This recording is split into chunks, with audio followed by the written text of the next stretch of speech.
Kita topiknya mengatur keuangan di saat pandemi. Hal ini tentu Mm-mm. menginginkan meluluhlantakan ekonomi kita ya, Mbak. Masyarakat pada umumnya. Income Betul. masyarakat yang biasanya stabil jadi tidak stabil. Tidak stabilnya itu menurun ya. Padahal kebutuhan kita tidak menurun. Malah mungkin kita harus lebih jaga diri ya, mengingat karena kita kan imunnya harus lebih tinggi dibandingkan masa-masa sebelumnya. Tentu hal ini kan punya pos tersendiri begitu ya Mbak. Ini kan cukup satu tantangan ya. Tingkat menurun Iya. karena mungkin set, karena mungkin PHK, tapi di sisi lain nih kebutuhan sehari-hari nggak menurun nih Mbak. Nah tambah kita harus jaga Mm-mm. kesehatan. Nah, ini gimana Mbak supaya Iya. apa kondisi keuangan kita tidak berantakan begitu, apalagi sampai defisit ya, jangan sampai defisit gitu loh Mbak. Mungkin Mm-mm. Mbak Ros bisa berbagi bagaimana mengatur keuangan yang baik di masa pandemi ini Mbak. Silahkan Iya, Mbak. baik. Bismillahirrahmanirrahim. Teman-teman, salam kenal ya. Saya Roswita Jasin. Terima kasih ya kepada Asah Kebaikan. Sebelumnya boleh sedikit sharing juga Mbak Dini, Asah Kebaikan ini komunitas kah atau apa sih gitu ya? Mungkin boleh, mungkin teman-teman ada yang belum tahu ya mengenai Asah Kebaikan. Ya. Jadi Asa Kebaikan ini adalah kami kumpulan jurnalis, 7 orang jurnalis dan blogger. Hmm. Punya rasa peduli terhadap apa masalah yang terjadi masyarakat, khususnya isu-isu yang sedang hangat gitu loh. Misi kami adalah memberikan Mm-mm. edukasi, tentunya melalui informasi lewat narasumber yang mumpuni, sehingga kita apa ya, Oh ya. informasi yang lebih gitu loh. Mudah-mudahan bisa bermanfaat untuk masyarakat dan syukur-syukur memberikan solusi atas masalah yang sedang mereka hadapi gitu, Mbak. Oke, keren banget ya. Jadi dari 7 wanita aktif ya, aktif dan produktif nih. Amin, amin, Oke. Mbak. Iya, baik. Jadi kalau ngobrolin keuangan di masa pandemi, itu kita eh, basically dalam memanage keuangan sebenarnya sama ya. Apa yang harus kita lakukan adalah tentunya pertama-tama kita pastikan dulu kita punya penghasilan gitu ya. Iya, Nah, di masa pandemi ini bagaimana efeknya? Apakah dari tempat kita bekerja atau usaha kita ini terdampak atau tidak? Itu dulu yang pertama. Kemudian yang kedua, jika memang terdampak, maka apa yang bisa kita lakukan? Nah, di sini kita melihat selama ini bagaimana dengan pola spending kita gitu ya, perilaku kita, kebiasaan kita dalam menggunakan uang gitu ya. Karena mungkin biasanya kalau di sejak zaman dulu kita lebih banyak membicarakan keuangan tentang ayo nabung gitu ya. Orang tua kita mengajarkan kita tentang menabung. Tapi tidak banyak juga yang mengajarkan bagaimana caranya spending yang benar gitu ya. Bagaimana caranya menggunakan uang dengan efektif dan juga bagaimana caranya memperoleh penghasilan. Itu yang penting. Jadi bukan hanya menabung itu di step yang ketiga gitu ya. Setelah kita memperoleh penghasilan, kemudian kita mengelola keuangannya dengan bijak ya, mengelola dan mengeluarkan keuangan kita, kemudian baru kita bisa di jenjang ketiga itu saving ya atau menabung. Nah, jadi bagaimana nih teman-teman? Kita coba flashback dulu. Jadi kalau misalnya sebagai individu pribadi gitu ya di tubuh, kita kan biasanya medical check up. Nah, sekarang kita mulai dulu dengan financial check up gitu ya. Jadi financial di check up juga nih, bukan hanya tubuh yang di medical check up. Jadi kita cek dulu kondisi keuangan kita sekarang gimana. Caranya adalah tentunya kita cek penghasilan kita berapa gitu ya. Nah, kalau misalnya saya freelancer gitu ya, seperti blogger atau saya pengusaha yang penghasilannya naik turun, maka kita coba list dulu rata-rata dalam 3 bulan terakhir penghasilan kita nih berapa sih per bulannya gitu ya. Jadi kita cari tahu dulu rata-rata per bulannya berapa. Jadi mungkin di bulan ini katakan 5 juta, di bulan berikutnya mungkin 6 gitu ya. Jadi kita rata-ratakan, kita bagi 3 selama kurang lebih 3 bulan. Nah, setelah kita tahu rata-rata penghasilan kita berapa, kita list down dulu untuk pengeluaran pokok kita. Nah, pengeluaran pokok nih plus dengan cicilan hutang gitu ya kalau misalnya ada. Kalau untuk cicilan utang, memang usahakan pada saat sebelum kita melakukan pinjaman gitu ya, itu maksimal adalah 30% dari penghasilan kita gitu ya. Jadi kita sudah tahu ya penghasilan kita berapa. Nah, kemudian yang berikutnya adalah untuk mengetahui kebutuhan pokok kita nih, gitu. Kita list down gitu ya. Maka itu penting ya, selama ini kita sudah punya track record pencatatan keuangan belum gitu ya. Kalau misalnya selama ini belum pernah mencatat keuangan kita, maka kita bisa memperkirakan gitu ya, seperti misalnya pengeluaran yang selalu ada gitu ya. Kalau sudah berkeluarga, sudah punya rumah sendiri tentunya, atau sudah masih ngekos pun, kontrak, itu kan selalu ada yang namanya biaya listrik gitu ya. Kemudian ada biaya makan. Nah, biaya makan ini bisa dirata-rata gitu ya, kalau misalnya seperharinya berapa gitu. Nah, kemudian apalagi dari Mbak Dini deh, Mbak Dini biasanya apa sih biaya yang rutin ada tiap bulannya? Apa ya? Kalau biasanya kan kita transportasi, Mbak. Ya, Bisa, itu yang harus ada. Selain listrik, karena mungkin Bu sudah punya rumah, kita kan biaya keamanan. Iuran-iuran itu kayaknya harus, betul. walaupun mungkin iurannya kadang ada, kadang enggak, itu pasti ada lah. Kita harus sediakan itu. Itu makan, transportasi, biaya ini Mbak. Biasanya transportasi itu yang terkait transportasi umum maupun mungkin beli bensin. Nah, Iya bensin, betul. oli, rawat kendaraan ya, mau nggak mau itu pasti kita harus keluar, walaupun mungkin itu nggak, kalau oli tiap bulan sih, oli tiap bulan akhirnya. Kurang lebih sih itu Mbak. Gitu. Uh, Oke, oke. Nah, jadi kalau tiap orang kan bisa beda-beda nih. Ada yang oli per 3 bulan sekali gitu ya, atau misalnya ada yang setahun 2 kali gitu ya. Nah, kalau misalnya yang pokok tentunya biasanya ada makan gitu ya, belanja harian, belanja bulanan, kemudian listrik, kemudian IPL. ya. Biasanya yang ada juga SPP sekolah anak gitu ya, biasanya juga ada gitu. Nah, internet. Nah, jadi kita list down nih yang selalu ada, dan kalau misalnya sampai nggak ada, itu dapat mempengaruhi kehidupan kita sehari-hari gitu ya. Jadi kalau misalnya sampai nggak ada, seperti internet gitu ya. Kalau nggak ada, waduh nggak bisa nonton live IG-nya Asah Kebaikan nih gitu kan. Nah, jadi kita list down semuanya, kebutuhan pokok kita plus dengan cicilan utang per bulan jika ada. Nah, kemudian kita bandingkan dengan penghasilan kita. Kita bandingkan dengan penghasilan kita, bagaimana nih hasilnya, apakah penghasilan dikurangi pengeluaran pokok gitu ya, untuk kebutuhan pokok dikurangi dengan cicilan utang, itu hasilnya apakah misalnya sama gitu ya, jadi penghasilannya 10 juta, pengeluarannya 10 juta juga, pengeluaran pokoknya, plus dengan bayar utang 10 juta juga, jadi balance gitu ya, impas gitu, jadi nggak ada yang bisa dilakukan lagi selain untuk dari penghasilan kita.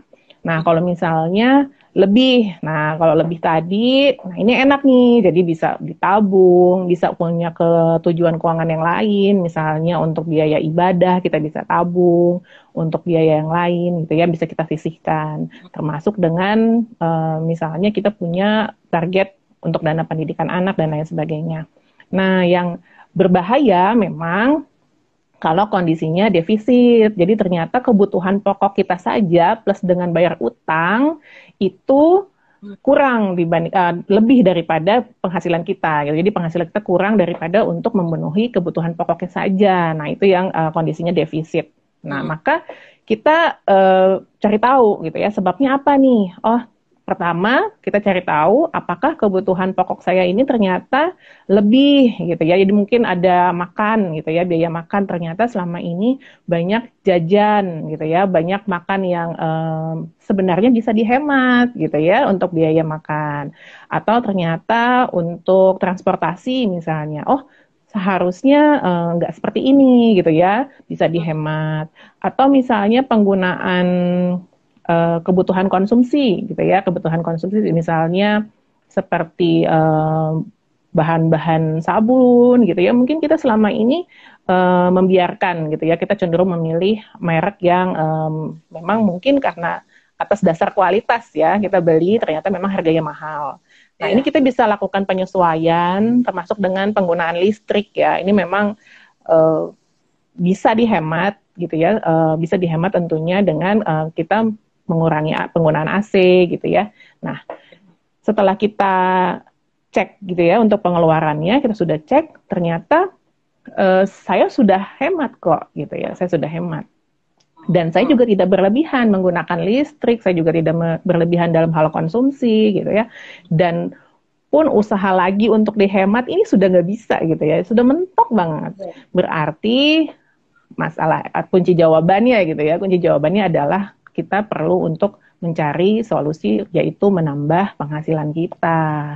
Nah, cek lagi sumber penghasilannya. Oke, ternyata gaya hidup saya ini tidak sesuai dengan penghasilan saya. Maka tentunya jika kita tidak mampu untuk mengadjust dari kemampuan spending kita gitu ya, dari pola kebiasaan kita, mau tidak mau kita mesti putar gitu ya, putar otak untuk cari side hustle gitu ya, jadi cari penghasilan tambahan gitu ya. Nah, kalau penghasilan ini kan sumbernya macam-macam ya, ada dari kita sebagai pekerja gitu ya, kemudian ada kita sebagai misalnya kita punya aset yang disewakan, atau misalnya kita punya karya yang digunakan, misalnya kita sebagai penulis buku gitu ya, kemudian kita dapat royalti, atau misalnya kita sebagai investor, kita juga nanti memperoleh hasil investasi misalnya seperti pembagian saham, dividen gitu ya. Nah, jadi ada beberapa hal yang bisa kita cari nih. Jadi kalau istilah kerennya tuh multiple source of income gitu ya. Jadi source of income-nya nih banyak nih, ada beberapa. Nah, setelah ya kita sudah tahu ya seperti itu. Jadi kita bisa cari trik-triknya setelah kita mengetahui kondisi keuangan kita sendiri, ya seperti itu. Silakan Mbak. Oke, berarti kalau misalnya dalam pandemi tadi kan kita ceritanya pendapatannya kita turun ya Mbak ya, karena memang ekonominya sudah sedang tidak baik. Supaya kita stabil, keuangan kita stabil, mungkin kita sedikit mengubah gaya hidup ya Mbak ya. Artinya memilih berdasarkan fungsi ya. Kalau kemarin makan kita mungkin seminggu sekali ke mall gitu loh. Kita tahan-tahan dulu deh. Sekarang juga mall tutup ya, bukan buka semuanya. Jadi kita mungkin masak dulu gitu. Itu kan mungkin akan lebih hemat gitu loh. Terus ke tadi misalkan biaya listrik kayak gitu kan. Listrik yang tadinya kita nggak pertimbangkan apa asal nyala sana nyala sini gitu. Sekarang kita harus benar-benar dimanfaatkan yang benar-benar kita perlu gitu ya. Jadi itu artinya kita akan menghemat anggaran kita sehari-hari, terutama untuk kebutuhan pokok ya Mbak ya. Begitu. Terus untuk ya, ini yang saya tangkap lagi Mbak tadi Mbak Rosita juga memaparkan bahwa kita tidak ada salahnya mencari sumber penghasilan baru. Berarti ini kan kita harus beranikan diri ya Mbak ya. Beranikan diri, mempush diri. Mungkin tadi peluang-peluang diri kita yang tadinya belum keasah, kita harus berani untuk mencoba ya. Mencoba berarti ada kemungkinan untuk beruntung ya Mbak ya. Kemudian beruntung untuk kemungkinan beruntung untuk mendapatkan baru begitu ya Mbak ya. Iya, jadi gini, di saat kita sudah mengetahui pengeluaran kita gitu ya, dan kita sudah melakukan penghematan, kemudian di saat kebutuhan pokok kita ini sudah sangat mendesak dan kita pun sebenarnya sudah melakukan penghematan sangat-sangat gitu ya, jadi sudah tidak ada lagi yang bisa dihemat. Maka setelah itu kita cek, apakah selama ini kita punya yang disebut dengan dana darurat gitu ya. Nah, kalau misalnya idealnya seseorang ini kalau misalnya belum menikah kan minimal 3 kali gitu ya. Kalau misalnya sudah menikah itu adalah dikali 2 gitu ya, 6 sampai 9 kali pengeluaran pokok bulanan plus untuk membayar cicilan utang gitu ya. Dan kalau misalnya sudah menikah dengan anak itu idealnya adalah 12 kali. Nah, di saat kita mengalami krisis ya seperti pandemi saat ini, penghasilan kita turun, sedangkan kita sudah benar-benar adjust banget gitu ya dari pengeluaran kita, udah kita pangkas deh semuanya, udah ngirit banget. Nah, ternyata masih belum cukup, mau tidak mau kita mengambil dana darurat itu gitu ya, dengan tentunya bahwa ini adalah kebutuhan pokok yang memang kalau misalnya kita tidak beli gitu ya, seperti makan gitu ya, seperti bayar listrik yang memang kalau kita tidak bayar, kita tidak punya, ini akan sangat mengganggu kestabilan kehidupan kita sehari-hari seperti itu. Jadi dana darurat jangan lupa hanya untuk kebutuhan pokok ya Mbak ya? Iya, jadi peruntukan dana darurat itu misalnya kita tadi ya mengalami pengurangan penghasilan gitu ya, bahkan hingga di PHK. Jadi kalau misalnya kenapa sih harus 3 bulan gitu ya? Karena logikanya adalah setidaknya dalam 3 bulan ini bisa gitu ya mantap gitu ya makan tabungan gitu, bisa makan tabungan Hmm. yang dari dana darurat ini gitu setidaknya sampai 3 bulan ke depan hingga dia memperoleh penghasilan lagi. Nah kalau Oh, misalnya sudah menikah tentunya bisa lebih banyak gitu ya. Ini memang sebaiknya dipersiapkan sejak sebelum setiap saat gitu ya. Jadi kalau misalnya untuk dana darurat ini sebaiknya memang dipersiapkan setiap saat.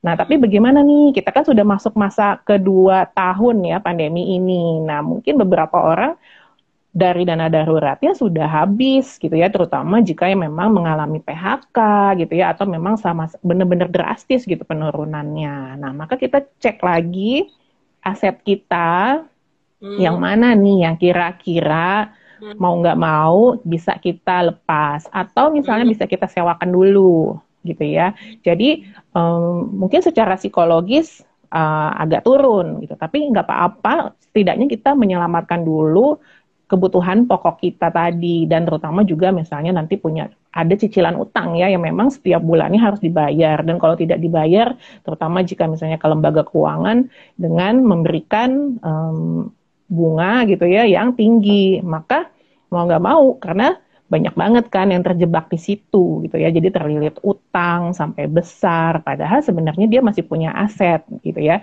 nah jadi sebenarnya membeli apa nih pada saat berutang waktu itu gitu ya nah kalau misalnya punya aset nggak apa-apa dilepas dulu gitu ya kalau misalnya punya mobil boleh downgrade dulu ke misalnya tipe yang lain gitu ya memang lebih murah gitu setidaknya apalagi lebih baik kalau misalnya bisa ganti motor itu memang berimpact kepada psikis ya karena kalau misalnya turun tapi kalau misalnya memang sudah tidak ada sama sekali tabungan dana daruratnya dan memang itu hanya jalan satu-satunya demi menyelamatkan kita lebih terjerat lagi kepada utang yang ada itu memang harus dilakukan seperti itu. oke. Baik, Mbak Mm-mm. Roswita, kita banyak banget berceritanya tadi. Untuk teman-teman yang hari ini berpartisipasi di Asah Kebaikan, kami tunggu partisipasi teman-teman. Boleh bertanya, boleh berbagi cerita. Mungkin siapa tahu ada teman-teman yang sudah mendapatkan solusi ya atas masalah keuangan, terutama saat kita menghadapi pandemi ini. Mbak, tadi Mm-mm. lanjut. Ini kita kan tadi sangat apa ya hemat-hemat sekali ya supaya hidup kita tetap berlangsung. Tetapi sebagai manusia kan kita perlu menghibur diri ya Mbak ya, entertain. Mm. Nah, kalau Ya, kemarin-kemarin mungkin nongkrong-nongkrong ngopi bisa, nonton film bisa. Sekarang nggak bisa ya. Ya selain PPKM memang mungkin dadanya kita harus hemat-hemat gitu loh Mbak. Nah ini gimana mm-mm. untuk mencukupi kebutuhan entertain kita gimana Mbak supaya tidak terlalu stres Oke. gitu loh, Mbak menghadapi. Iya, baik, baik. Nah, salah satu tipsnya adalah setelah kita melis pengeluaran pokok kita, gitu ya, kan di dalamnya ada komponen internet ya. Nah, kuota itu. Nah, selama ini mungkin kita bisa mencari hiburan gitu ya dalam masa pandemi ini dari menggunakan kuota internet itu ya, bisa dari nonton YouTube gitu kan, yang tentunya saran saya sih memang kita pilih yang entertaining tapi juga ada isinya gitu ya. Jadi jangan waktu kita nih jangan terbuang percuma gitu ya.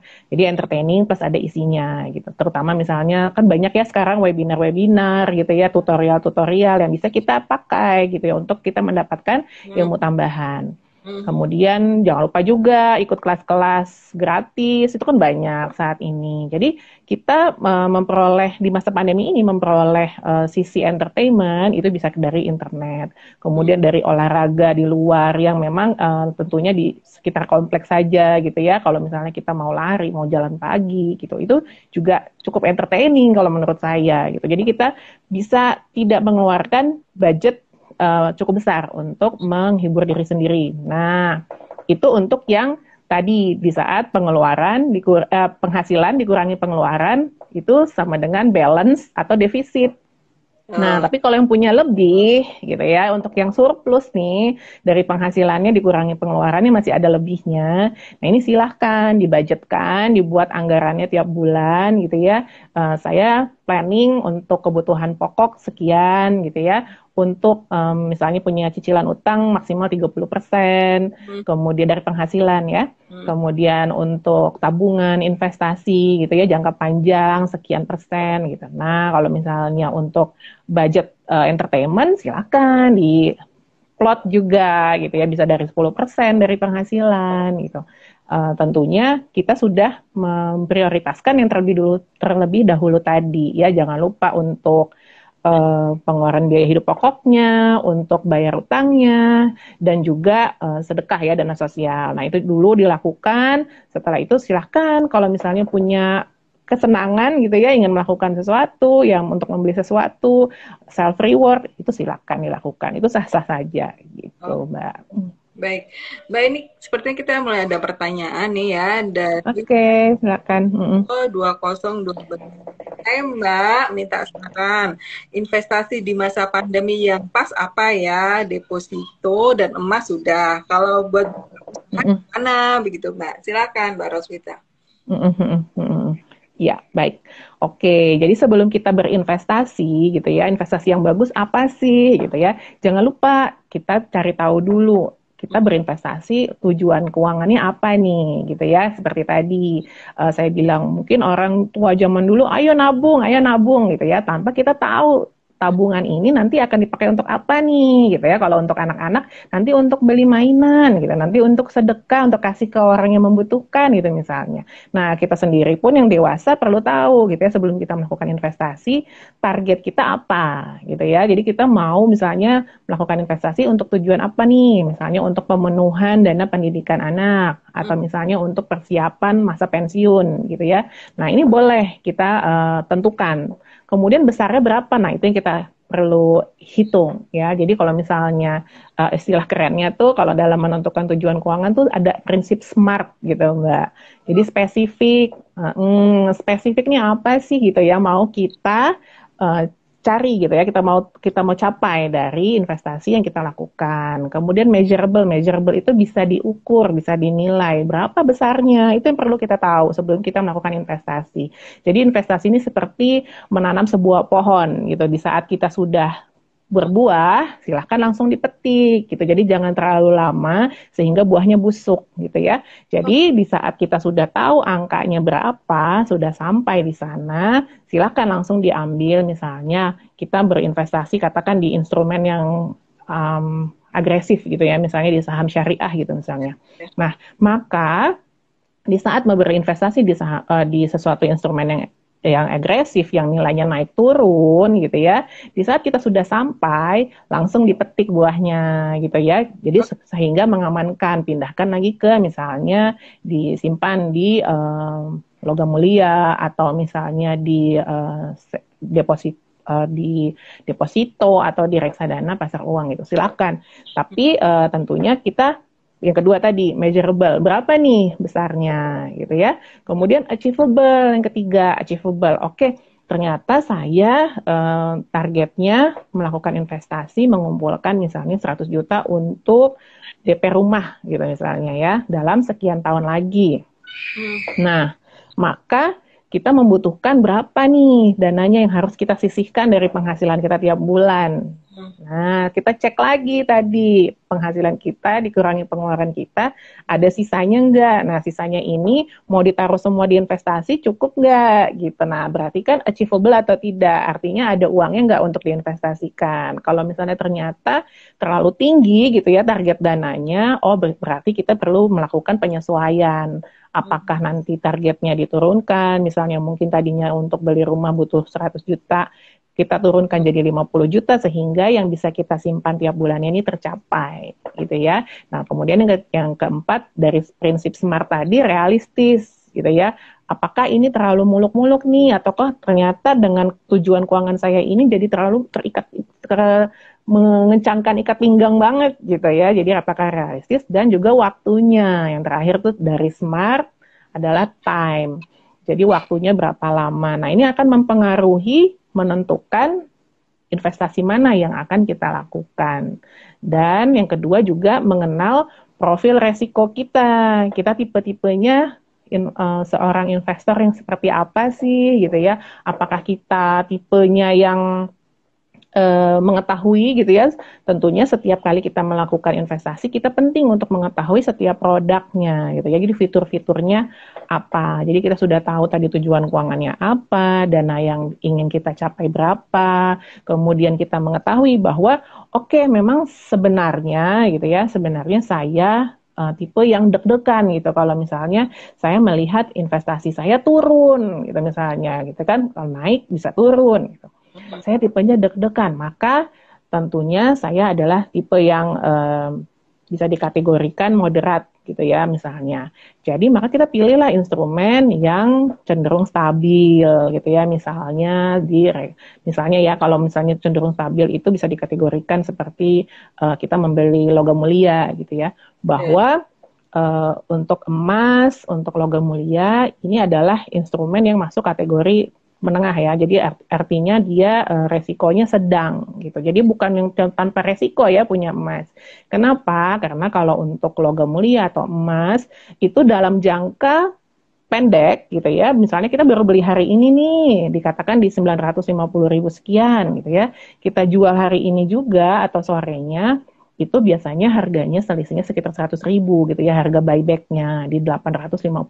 Maka investasi di emas ini cocok untuk melindungi nilai di jangka panjang, jadi sekitar 5 tahun ke atas gitu ya, 5 tahun ke atas. Dan memang berdasarkan data gitu ya, hasil survei, investasi emas ini memang dalam jangka panjang adalah yang memberikan return tertinggi gitu ya. Jadi kita bisa dikatakan berinvestasi, bisa juga dikatakan menabung ya, karena kalau misalnya emas ini juga dikategorikan sebagai lindung nilai. Jadi artinya lindung nilai itu dulu gitu ya, dulu kita bisa beli satu troli belanjaan di supermarket dengan 1 gram emas gitu ya. Hingga saat ini kita bisa beli satu troli dengan 1 gram emas.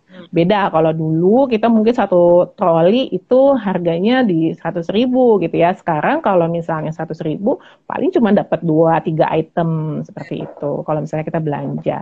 Nah jadi kembali lagi menjawab pertanyaan yang tadi, investasi apa nih yang bagus di era pandemi? Kita lihat lagi ya, kita lihat lagi kepada tujuan investasinya apa, untuk apa, kemudian kita lihat profil resiko kita gitu ya, dan dari sana kita bisa pilih gitu ya. Tapi kalau misalnya tipenya untuk masa pandemi ini gitu ya, saran saya karena kita butuh banget gitu ya dananya, saran saya memang kalau melakukan investasi usahakan tidak menaruh semuanya gitu ya, tidak menaruh semuanya dana yang kita miliki di satu instrumen saja gitu. Jadi dipecah-pecah gitu ya, dipecah-pecah. Dan juga kalau misalnya kita profil resikonya maunya yang aman-aman saja gitu ya, tidur gitu ya, misalnya beli sesuatu dan disimpan baik-baik, bisa pilih yang seperti di deposito gitu ya, kemudian di reksadana pasar uang syariah misalnya, atau juga dengan membeli logam mulia. Nah, kalau untuk logam mulia ada lagi pertanyaannya tentunya, tapi saya simpannya gimana ya gitu kan. Nah, kita bisa kalau misalnya di rumah gitu boleh beli safe deposit box sendiri gitu ya di rumah yang seperti berangkas kecil. Nah, ditaruh di tempat yang kita bisa kira-kira aman gitu ya, double protection dengan di dalam lemari, terus kemudian lemari dikunci juga gitu ya, bisa juga. Atau kalau misalnya kita berkenan gitu ya untuk membayar biaya iurannya tiap tahun, bisa menyewa safe deposit box di bank seperti itu. Oh, Ya, semoga menjawab pertanyaannya. ini panjang, lugas, wah luar biasa sekali. Sama yang lain ya, ayo Iya. silahkan yang ingin bertanya, mungkin berbagi cerita, dipersilahkan. Mbak, tadi Mbak Roswita mengatakan bahwa yang saya tangkap adalah kalau investasi kayak jangan lama-lama ya, begitu kita dapatkan hasil langsung kita ambil. Begitu ya Mbak ya? Kalau tidak salah tangkap saya di sini. Tapi seperti itu. Ya, jadi gini, misalnya tadi kita sudah tentukan waktunya gitu ya. Oke, ini untuk dana kuliah anak saya gitu ya. Dana kuliah anak saya atau jangan kuliah deh ya. Kalau kuliah mungkin agak terlalu panjang. Katakan untuk biaya haji deh gitu ya, yang biaya haji ya. Misalnya saat ini biaya haji untuk UNH plus gitu ya, misalnya untuk biaya ibadah gitu ya, di sekitar katakan 100 juta misalnya. Nah, kita melakukan investasi karena cenderung masih panjang gitu ya, masih panjang. uh, kita sudah memperkirakan kan biayanya targetnya dalam sekian, misalnya 5 tahun lagi gitu ya akan beribadah haji, dalam 5 tahun lagi target dananya sekian gitu, kita sudah tahu.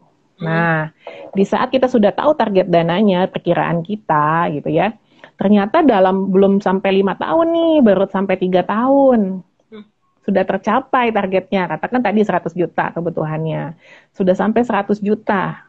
Nah, padahal itu dananya 100 juta kita sudah perhitungkan inflasi di 5 tahun lagi. Maka yang 100 juta ini silahkan kita ambil, misalnya tadinya kita sebelumnya taruh di katakan di reksadana saham gitu misalnya ya, memang berfluktuatif kenaikannya, bisa naik tinggi, bisa turun juga gitu ya, bisa turun mendalam juga. Jadi kita ambil, kita amankan, misalnya kita simpan di deposito gitu ya, atau di reksadana pasar uang yang memang kenaikannya tidak terlalu tinggi, tapi dia lebih stabil gitu ya. Artinya kecenderungan untuk turunnya enggak gitu ya. Dan kalau misalnya di tabungan saja kan memang ada penurunan nilai ya, karena memang dengan adanya inflasi gitu ya. Walaupun sebenarnya inflasi di Indonesia dalam beberapa tahun terakhir ini tidak terlalu tinggi sih Mbak, sekitar kurang dari 3%. Ya, seperti itu. Jadi bisa menutupi. Betul. Atau kalau misalnya sudah tercapai, disimpan di logam mulia yang memang dia cocok sebagai lindung nilai ya. Jadi cocok sebagai lindung nilai. Jadi bisa menjaga, kalau misalnya dibandingkan yang tadi ya saya jelaskan, dibandingkan dulu dengan sekarang itu sama nilainya, kurang lebihnya seperti itu. Tapi kembali lagi saya ingatkan bahwa logam mulia dalam jangka waktu pendek ya, misalnya seperti baru beli hari ini, kemudian rencana dijual bulan depan, biasanya umumnya harganya berdasarkan track record history yang ada, harganya turun. Seperti itu. Berarti dengan kata lain supaya dana kita tidak terkena fluktuasi keuangan yang turun naik ya Mbak. Artinya mungkin kita nggak ngerti 2 tahun lagi ada krisis kan kita nggak ngerti ya. Mungkin kalau disimpan terlalu lama mungkin tiba-tiba anjlok gitu kan agak lumayan juga ya. Ya, betul. Misalnya karakteristik investasinya seperti di saham gitu kan, yang memang dalam kondisi ekonomi yang buruk memang turun gitu kan. Kebalikannya dengan emas gitu, kalau kondisi ekonomi buruk emas ini dikonsider sebagai instrumen safe haven, jadi aman, orang beli, harganya naik ya, seperti kemarin di 2020 ya sampai 1 juta lebih. Seperti itu Mbak. Oke. Terus tadi dari pembicaraan kita yang menarik itu adalah Mbak Roswita menyarankan kita punya beberapa sumber, itu sumber pendapatan ya. Nanti beberapa sumber pendapatan. Tadi ada beberapa sumber investasi. Jadi kata beberapa ini cukup banyak kita bicarakan, seolah-olah kita harus berpikir kembali gitu loh.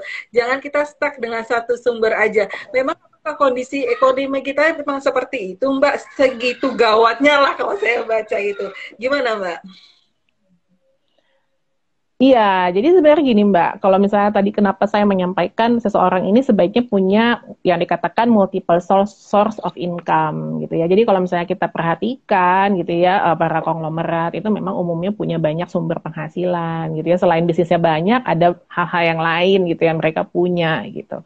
Nah, jadi terutama kita nih gitu ya yang biasa saja, tapi kalau misalnya kita merasa gitu ya penghasilan kita dari gaji kita selama ini cukup untuk memenuhi kebutuhan pokok, ditambah dengan bayar cicilan utang misalnya jika ada, ditambah ada kelebihan sedikit untuk biaya entertainment termasuk juga dengan investasi gitu ya. Ini nggak apa-apa gitu, karena tentunya punya multiple source of income ini ada beberapa yang harus ditukar dengan waktu ya. Seperti kita membuat hasil karya gitu ya, menulis, itu kan effort di luar dari misalnya kita sudah punya pekerjaan kantoran. Nah, ini memang effort. Nah, ada istilah lagi, no pain no gain gitu kan. Bahwa kalau misalnya kita mau punya sesuatu, mencapai sesuatu yang lebih, memang itu harus ditukar dengan usaha dan ekstra usaha yang lebih ekstra gitu ya. Nah, maka untuk kaum mageran gitu ya, boleh kok kita sesekali mager gitu. Tapi kembali lagi kita luruskan niat kita. Kira-kira kita ini sudah merasa puas belum dengan kondisi yang ada gitu. Kalau misalnya sudah oke, nggak masalah, bisa dijalani, itu bebas gitu kan hidupnya. Kalau misalnya saya kemarin baca-baca juga gitu ya, ada yang saya cita-citanya mau santai-santai aja gitu ya, nggak apa-apa, silahkan, itu boleh. Tapi yang perlu kita ingat lagi gitu ya, bahwa usia produktif ini terbatas ya. Hmm. Jadi kalau misalnya dibagi menjadi empat empat kotak gitu ya, empat kotak gitu kan. Jadi kalau misalnya di kotak pertama itu adalah di usia anak-anak. Hmm. Kemudian ini masih bergantung ya, seseorang ini masih bergantung kepada orang tuanya, dia masih sekolah gitu ya. Nah, kemudian di yang kedua ini sudah mulai memasuki usia produktif gitu ya, baru mulai menikah juga. Nah, di yang ketiga, di kotak ketiga adalah kita sudah mulai mapan, sudah mapan gitu ya, sudah masuk ke kategori hampir pensiun nih maksimalnya. Nah, di kotak keempat itu adalah masa pensiun. Nah, Hmm. sedangkan kita dalam usia produktif gitu ya, kalau misalnya mau leleh ya silahkan gitu, tapi kita memang usia produktif ini terbatas gitu ya. Yang tidak kita inginkan adalah kita harus ekstra kerja keras lagi sampai masuk di kotak keempat gitu. Padahal belum tentu semuanya opportunity ini kan jelas lebih banyak pada saat kita di usia produktif ya. Kalau misalnya sudah memasuki masa pensiun, fisik juga sudah tidak terlalu mendukung gitu. Maka itu di saat kita masih usia produktif inilah kita banyak-banyak cari peluang, misalnya melihat apapun yang ada, apalagi jika memang kita terdampak di pandemi saat ini. Hmm. Seperti itu, Mbak. Berarti ini pandemi itu sebagai cikal bakal kita ya, mungkin mengubah mindset ya, bahwa ya hidup ini butuh tantangannya luar biasa ya. Ambil contoh, mungkin kita akan diberi umur panjang gitu, jadi kita harus berpikir ke depannya begitu ya Mbak ya. Lebih mandiri secara Betul. ekonomi begitu ya. Ayo teman-teman mungkin yang ingin bertanya, ini sepertinya teman-teman terlena ya dengan obrolan kita nih. Nah, eh, Semoga ya. Semoga ya obrolannya lumayan berat ya, membahas masa depan, membahas keuangan di malam minggu gitu ya. Nggak apa-apa kalau misalnya teman-teman ada pertanyaan yang lain, ingin curhat juga boleh gitu ya, ingin bertanya mengenai spending habits dan lain sebagainya silakan. Jadi kalau kita di masa pandemi ini yang penting adalah tentunya kita mencari tadi ya kekuatan dari penghasilan. Bahwa alhamdulillah masih punya penghasilan, masih ada yang bisa untuk dikelola, untuk digunakan. Kalau misalnya memang betul-betul berefek, kita lihat lagi apakah selama ini kita mengumpulkan aset. Nah, itu ya, kadang-kadang kita tidak tahu bahwa kita membeli menggunakan uang kita. Jadi kalau misalnya di financial check up ya untuk perencanaan keuangan, itu ada kita punya yang namanya neraca, Mbak. Jadi neraca ini apa sih maksudnya? Jadi kita mendata aset kita gitu ya, dan juga mendata utang kita adanya apa saja. Nah, kolom aset ini yang ternyata selama ini mungkin kita kurang lupa, sering lupa gitu ya, sering tidak diisi nih. Kita lebih banyak membeli sesuatu yang tidak menjadi aset gitu ya, misalnya seperti jalan-jalan, itu nggak masalah, itu boleh, boleh banget yang tadi saya sampaikan ya, bahwa entertainment, liburan, itu boleh, as long as yang tadi kan ada bagian-bagiannya nih, mulai dari kita kebutuhan pokok terpenuhi, bayar utang sudah, dana sosial sudah gitu ya, investasi sesuai dengan tujuan keuangan sudah. Nah, ini silahkan gitu ya digunakan untuk sesuatu yang sifatnya entertainment. Tapi kalau misalnya ternyata kita lebih mengutamakan sesuatu yang sifatnya entertainment itu dibandingkan dengan mengisi kolom aset ini, sayang. Karena kalau misalnya terutama jika kita menghadapi situasi yang, waduh, mau jual apa lagi kan gitu ya, nggak ada yang bisa dijual, nggak ada yang bisa disewakan gitu ya. Kalau misalnya punya kendaraan mungkin masih bisa disewakan gitu ya. Kalau misalnya memang kita tahu channelnya gitu, caranya, atau kita punya sesuatu deh as simple as box bayi kita gitu ya, bisa disewakan. Banyak situs-situs yang bisa menyewakan barang-barang bayi gitu ya, mainan anak itu banyak.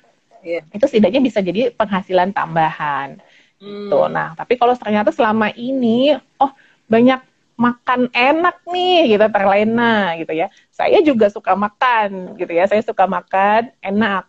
Jadi memang kita sebaiknya sudah setiap di awal bulan sudah membudgetkan nih, oke, maksimal limitnya di sini nih gitu. Kalau misalnya saya makan enak, misalnya kita perhitungkan budget untuk makan di katakan 500.000 sebulan misalnya, gitu ya. oh ternyata di bulan ini kebablasan gitu ya, kebablasan ke 600.000 gitu misalnya.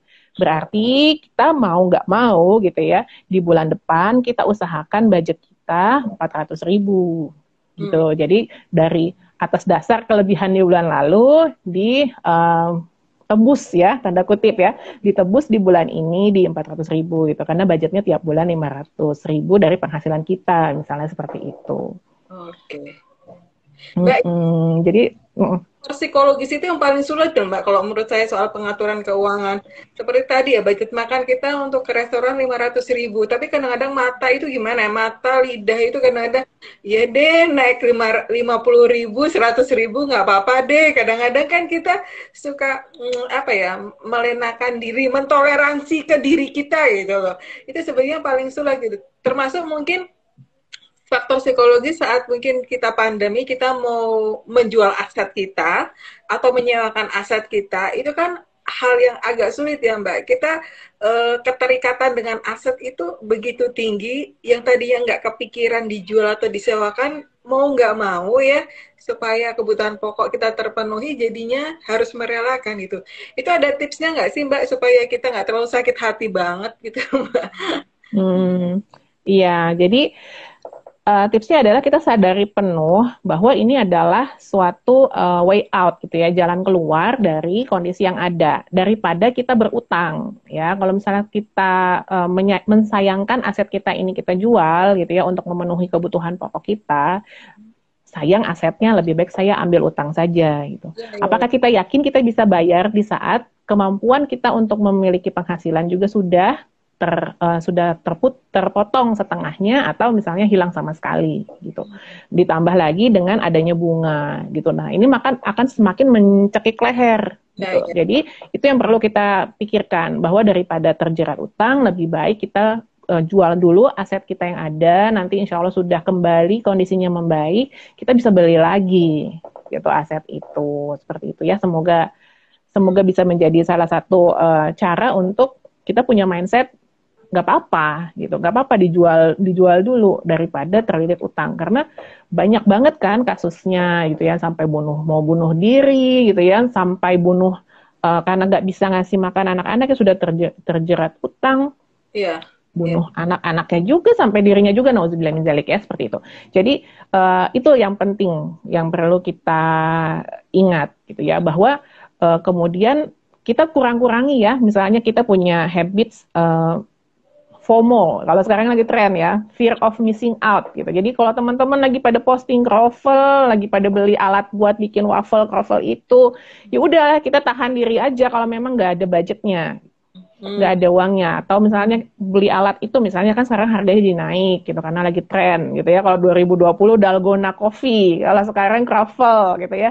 Jadi ditahan dulu gitu. Kita realistis aja deh. Jadi banyak-banyakin juga sih mengurangi, memang melihat sosial media itu bermanfaat, kita pilih yang akun-akun yang bermanfaat. Kalau sekiranya kita nggak bisa tahan diri kita gitu ya. Jadi kalau merubah habit itu kan ada triknya gitu ya. Jadi buat terlihat sulit gitu ya. Jadi kita tutup aksesnya juga sehingga kita nggak bisa lihat. Karena biasanya kalau apa yang kita lihat kan jadi berulang-ulang nih. Misalnya kita satu kali aja mau cari dekor rumah, itu akan ada timeline-nya di sponsor post gitu ya. Sponsor masuk lagi lucu-lucu gitu kan, dari IKEA, dari mana gitu. Jadi sehingga kita beli lagi. Padahal kita sebenarnya itu adalah kebutuhan yang kesekian. Nah ini ya, jadi jangan sampai kita terjebak, kita limit dulu, kurangi dulu. Itu kondisinya terutama jika memang kita sudah tahu bahwa wah kondisi saya, penghasilan saya berkurang gitu, kemudian juga kita tadi tipsnya adalah kita cari side hustle yang mana nih sumber-sumber penghasilan yang lain selain dengan kita berhemat, dan di ujungnya tadi ya sudah sampai mentok, tidak tahu lagi apa yang harus dilakukan. Jika memang ada aset yang bisa dijual atau disewakan ya, silahkan gitu, daripada kita berutang gitu ya. Dan kalaupun memang betul-betul udah nggak ada pilihan lain selain berutang, coba deh gitu ya, kita cari saudara kah atau teman kah yang bisa bantu gitu dengan tidak ada tambahan gitu. Jadi kalau misalnya pinjam 5 juta, kita akan kembalikan ya jangan lupa begitu dibantu juga 5 juta ini kita kembalikan full 5 juta gitu ya di waktunya. Jadi jangan sampai menghilang gitu kan, sering banget juga ya curhatan-curhatan gitu ya. Habis berutang nggak balik lagi, menghilang, terus jalan-jalan, posting foto jalan-jalan di sosial media gitu kan, bikin sakit hati. Nah, jadi untuk yang pun memang betul-betul kepepet banget harus berutang, kita juga harus amanah ya, mengembalikan. Pun kita belum bisa mengembalikan, dikabari yang meminjamkan itu ya, yang memberikan utang ini kita kabari, mohon maaf, saya ternyata belum bisa mengembalikan. Atau enggak setidaknya berapa deh, 100.000 dulu gitu. Tapi jangan sampai hilang dan jangan sampai pura-pura lupa ya kalau punya utang. Jadi seperti itu untuk pilihan terakhirnya. Kalau sampai memang harus berhutang. Dan mungkin juga kita harus berpikir ke depan ya bahwa saudara, mungkin teman yang kita utangi itu jangan lupa itu networking kita ya. Mungkin suatu saat kita akan mungkin suatu saat kita akan butuh bantuan. Jadi mungkin pandemi ini sebetulnya mengajarkan kita segala hal ya, bahwa hidup tidak berhenti hari ini, tapi kita juga harus berpikir mungkin 10-20 tahun ke depan, bahkan mungkin untuk ke anak-anak kita efeknya apa, mungkin seperti apa kan perlu dipikirkan ya, begitu. Nah, saya jadi Nah, kita punya waktu 5 menit lagi. Ayo teman-teman yang mau bergabung, bercerita, silahkan ya. Kalau saya sendiri ada pertanyaan lagi soal utang nih Mbak. Bagaimanapun kita kondisi ekonomi yang sedang terpuruk ini, kadang-kadang kita nggak bisa lepas dari utang. Tadi Mbak Roswita sudah menjelaskan kita bisa utang dengan teman gitu. Tapi berapa sih besaran utang yang mungkin bisa kita kita lakukan, dan apakah kalau kita berutang di tempat instrumen keuangan itu bukan pilihan yang baik atau gimana Mbak? Oke. Iya. Jadi tadi kita sudah tahu ya sebab kita berutang apa nih. Betul-betul kepepet banget. Aset sudah dijual semua, udah nggak ada lagi. Akhirnya kita harus berutang. Yang pertama kita perlu pastikan bahwa kita sanggup akan bayar atau tidak. Kalau misalnya kita tidak sanggup gitu ya, kita sudah tahu penghasilan saya udah nggak ada, aset saya sudah tidak ada, jadi jangan sampai berutang. Karena secara logika pun kita tidak tahu akan bayar pakai apa, dan sudah kemungkinan itu akan menjadi utang yang menggulung dan hingga mencekik leher gitu ya. Jadi kita pertama-tama berutang, pastikan banget kita tahu kita bisa bayarnya gitu ya, untuk cicilannya tiap bulan tepat waktu ya, jadi sehingga tidak ada denda gitu ya. Pertama itu. Kedua, kita cek lagi gitu ya, sehingga kebutuhan kita berutang ini apa sih gitu ya. Kalau misalnya hanya untuk kebutuhan yang bisa kita kurangi gitu ya, bisa kita hindari, nggak usah dulu gitu ya. Kecuali misalnya mungkin betul-betul butuh sekali untuk kesehatan gitu ya, untuk biaya operasi misalnya. Nah, disinilah kita pertimbangkan lagi. Tetap kita perlu realistis bahwa apakah kita sanggup bayarnya nanti, gitu ya. Jadi maka itu untuk sisi kesehatan, dari sisi financial planning ada yang disebut dengan proteksi ya, selain tadi dana darurat ya. Kalau misalnya seseorang ini untuk kesehatan bisa menggunakan dana darurat ya. Jadi dana darurat ini bisa untuk perbaikan rumah, bisa untuk perbaikan kendaraan, bisa untuk kesehatan, dan juga jika seseorang ini kehilangan penghasilannya ya. Jadi tidak ada dana darurat, ternyata kita punya, misalnya kita punya BPJS ya, minimal proteksi itu ada BPJS gitu ya, atau dari tempat kita bekerja misalnya gitu ya, untuk kesehatan. Dan juga misalnya tidak ada, silakan mencari tambahan di asuransi yang sesuai dengan keinginan kita. Tapi saya nggak mau asuransi misalnya, saya nggak yakin dengan asuransi, berarti dana darurat kamu harus double gitu ya. Yang tadinya idealnya adalah 12 kali gitu ya, sudah menikah dengan tanggungan, tidak mau punya asuransi, berarti harus 24 kali. Itu realitanya gitu ya, karena di Indonesia memang kalau untuk kesehatan sudah ada BPJS, tapi tidak semua di cover kan. Maka kita kalau misalnya tidak punya asuransi, harus punya backup plan-nya, yaitu dana daruratnya dilebihkan lagi. Nah, kalau misalnya untuk yang memilih, oke, saya mau punya asuransi, gitu ya, silahkan dicari yang sesuai dengan kebutuhan kita, kira-kira berapa, gitu ya, untuk penyakit kritis misalnya. Nah, untuk asuransi jiwa, gitu ya, nah ini silahkan teman-teman lihat, asuransi jiwa ini sering beberapa orang salah gitu ya, salah artinya membeli untuk misalnya untuk anaknya, padahal asuransi jiwa ini diperlukan untuk si pencari nafkah utama gitu ya. Jadi kalau misalnya suami istri yang suaminya bekerja sebagai pencari nafkah utama, istrinya juga bekerja sebagai pencari nafkah utama, maka sebaiknya keduanya memiliki proteksi gitu ya untuk asuransi jiwanya. Karena kalau misalnya salah satu hilang, maka akan mempengaruhi kondisi keuangan keduanya. Berbeda kalau misalnya suaminya bekerja, istrinya bekerja tapi tidak berkontribusi kepada kebutuhan pokok tadi, gitu ya, untuk keberlangsungan kehidupan keluarganya. Ini maka si istri tidak perlu untuk memiliki asuransi jiwa, gitu, cukup suaminya saja. Nah, kalau misalnya suaminya bekerja, istrinya tidak bekerja, artinya tidak penghasilannya tidak berkontribusi kepada kebutuhan keluarganya, maka tidak perlu juga asuransi jiwa untuk sang istri gitu ya. Jadi kan kadang-kadang saya sudah punya asuransi jiwa, oh ternyata yang dilindungi jiwa anaknya, padahal anaknya belum berpenghasilan gitu ya. Jadi untuk asuransi jiwa hanya untuk si pencari nafkah utama keluarga. Seperti itu. Oke, terima kasih. Iya. Sudah 1 jam ini Mbak obrolan kita buat Iya saya ya. ya, walaupun mungkin teman-teman lebih nyaman menyimak, tidak apa-apa, tapi mudah-mudahan obrolan kita malam hari ini memberikan input pada teman-teman bagaimana mereka mengatur kembali keuangannya, terutama di masa pandemi di mana income itu turun ya.